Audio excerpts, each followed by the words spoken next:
Our story kicks off with a man who isn't just skilled with a knife, he's legendary. He can cut through anything, and the world knows it. His palms, hardened from years of slicing, bear the proof of his dedication.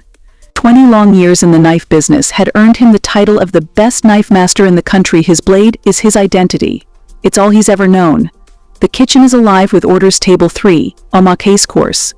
Tuna platters for tables 5 and 7. Customers sing praises of the chef's skills, oblivious to the true mastery happening behind the kitchen doors. But amidst the chaos, something strange happens.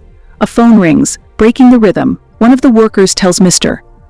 Kim, the man with the sashimi knife, to answer it. Mr. Kim, confused, checks his phone. It's a notification from Miracle's Blessing, a game he had deleted a long time ago. The message reads, "Return, hero. The Demon King's army hasn't finished its invasion of the academy." Bewildered, he stares at the screen. Could his phone be broken? What kind of message is this? But before he can think too much, a customer needs attention. He steps forward and tells them, "We don't have it," to which a fat man reeking of arrogance responds by calling him a liar. The man pulls out a briefcase loaded with 3 billion won in cash and offers it as an advance for a job. He wants Mr. Kim's knife skills for something far darker than slicing fish. The money is laid out in front of him, but Mr. Kim doesn't flinch. In a quick, fluid motion, he slashes the fish beside him, his calm voice cutting through the tension, asking the fat man to leave. But the fat man refuses to back down. He provokes Mr. Kim, shouting at him not to slash inside the kitchen, daring him to take the money. The tension thickens as the fat man leaves, promising to return. Later, we see Mr. Kim and his friend taking a smoke break.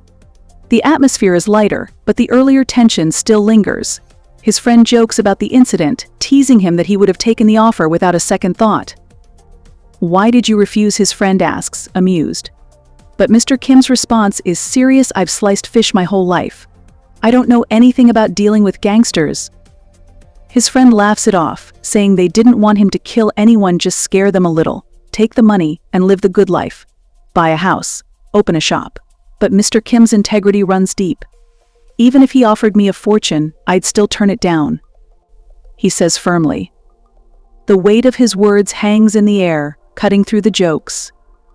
As they chat, Mr. Kim's phone keeps ringing, the notifications from Miracle's Blessing becoming relentless. His friend teases him, joking that maybe he's dating someone, but Mr. Kim denies it.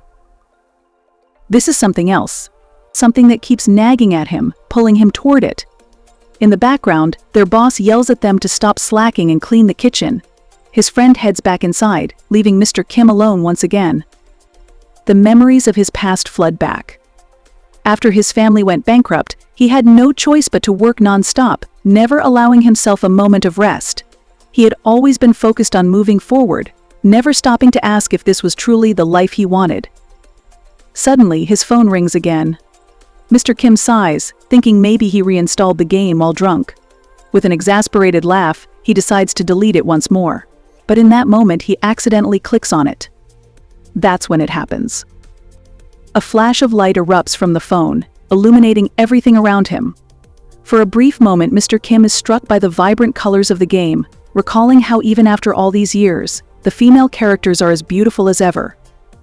But something's off. The game glitches, and the bright light intensifies, pouring out from the screen, enveloping everything in its path. Just as his friend returns, calling for him because the boss needs to see him, Mr.